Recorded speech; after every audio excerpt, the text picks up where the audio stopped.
Right now, the search is on for a suspect who fired shots into the air and forced a standoff overnight here in San Antonio. We'll tell you how he was able to escape. Taking a look outside at live cam. I know it looks a little foggy there, but that should be dissipating soon, and a cold front is headed our way. Mike will have a full forecast in just a bit. Live from KSAT12. Good Morning San Antonio starts right now. And good morning. It's Friday, January 3rd. Good morning. Thank you so much for starting your morning with us. I'm excited. It's Friday. I'm excited for the weekend to take down the Christmas decorations. As Mike has been saying, this weekend it is going to be good for that. Yeah, it's going to be perfect for that. Any sort of outdoor activities, except if you're mountain cedar. So we've been talking about that because the front's going to be really getting the winds going there, and that's probably going to be shaking up the mountain cedar trees, unfortunately. Now, as far as rain, we've got still a couple of light little showers showing up in some of our eastern counties. Everything continues to work its way off to the northeast. There were a few little damp spots when I was coming in to work a few hours ago. So just watch it. The roads could be a little bit damp in places. We had some of these showers, maybe even on the southeast side of town earlier this morning, and that will be pretty much about it. Visibility, no problems in and around the metro area, and just hints of fog off to the east around Gonzales and College Station. As expected, the dense fog advisory was allowed to expire right at 6 o'clock, so nothing like that around there. 48 degrees now out at the airport, 52 up the road. Bulverde at 53. We're still a little bit on the warm side compared to normal. And throughout the rest of today, temperatures are going to be staying right around the, say, mid upper 40s, some low 50s, about where they are right now, thanks to the humidity and the cloud cover. And we'll see a little bit more sunshine by noon, and we'll make it up into the upper 50s at noon and later on this afternoon. It's not going to be a huge warm up, but that's going to be right around the normal high temperature, up to 62 degrees. More sunshine around here, but again, the big problem is going to be the wind out of the northwest at about 15-20 miles per hour, and then gusting on top of that. I said that's probably going to be shaking up those mountain cedar trees pretty good. More details on the weekend forecast coming up in a couple of minutes. Time saver traffic right now. Officer Nick Solis, and a lot of green on the map, which is always good news. A lot of green, Mike. So fog-wise, it's going to be okay for visibility-wise for them? Oh, yeah, that's not going to be a problem. Good. There you go. You have it from the great Mike as well. It's going to good visibility out there when you're driving to work today. You don't have to worry about the fog, so that's always good. Now, we don't have any accidents on major highways. There was an accident that came out on the 1100 block of Calabria Road in Westwood. It looks like the wrecker's on scene there, and it almost looks like it was on private property, so I don't think it will be affecting Calabria Road, which can get busy when you're going towards 1604. Let's take a look at some drive times. Westbound US 281 to I-10, 6 minutes. Southbound Bulverde to 1604, 6 minutes as well. And we also have City of New Braunfels to 1604, 15 minutes, and Loop 1604 to downtown, 11 minutes. That's pretty good there. I have one more. I-10 to 46 to 1604, 38 minutes, and the northwest side of 1604 to 35, 13 minutes. So those are, looks like great times. Outside, 1604 in Calabria, we're just talking about Alamo Ranch. That flyover to 151 is not looking too bad. 281 in the SA River, traffic definitely starting to pick up just a little bit out there. You see all those headlights. And 10 at Jackson Keller, east and westbound, starting to look a little moderate. 410 at Bandera as well. So I hope everyone's having a great Friday morning. Y'all have a great day. Mark, Sarah?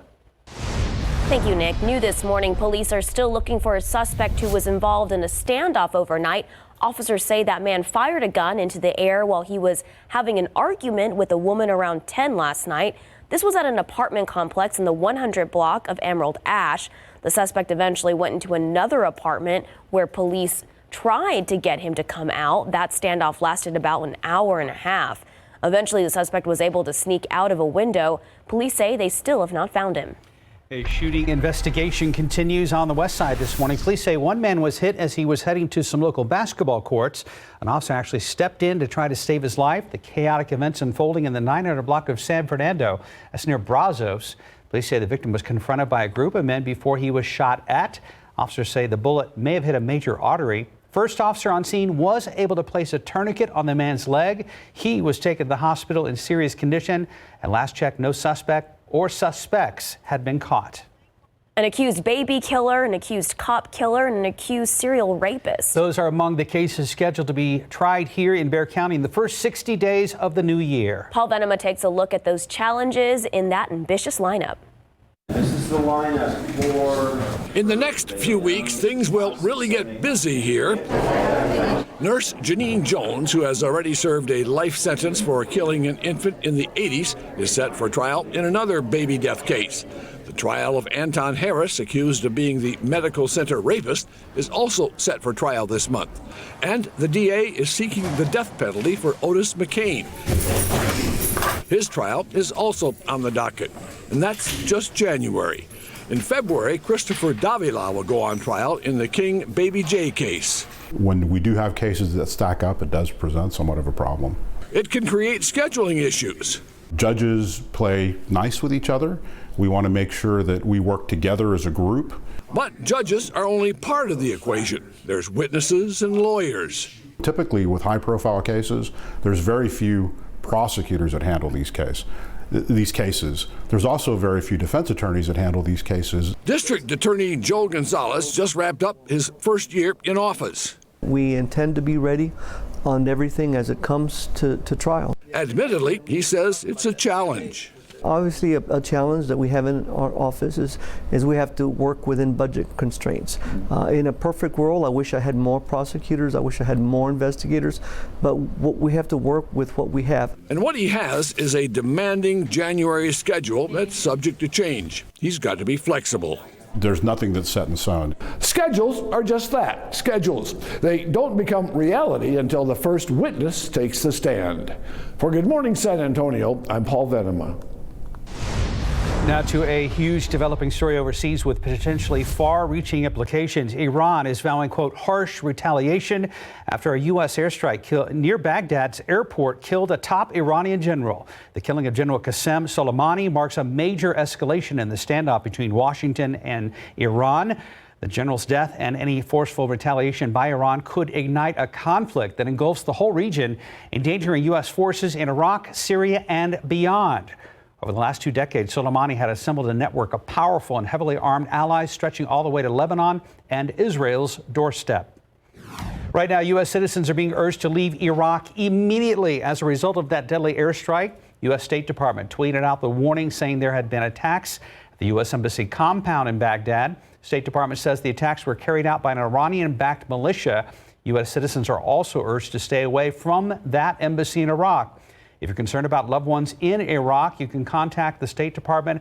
They now have a toll-free number set up at the bottom of your screen. It is 1-888-407-4747. Again, 1-888-407-4747.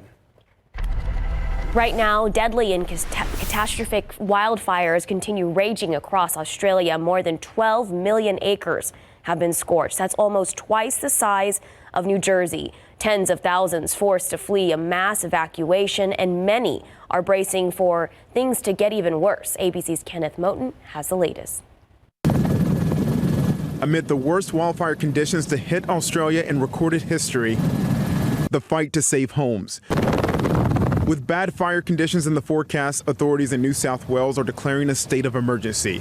ABC's Maggie Ruley is there. Firefighters tell us that just a few hours ago, the fire swept through this area. It came right up to the edge of the road. You can still see some of those hot spots burning behind me. About the people who are dead now, Mr. Prime Minister. The Prime Minister faced angry residents who are frustrated with the government's response to the disaster. How are you?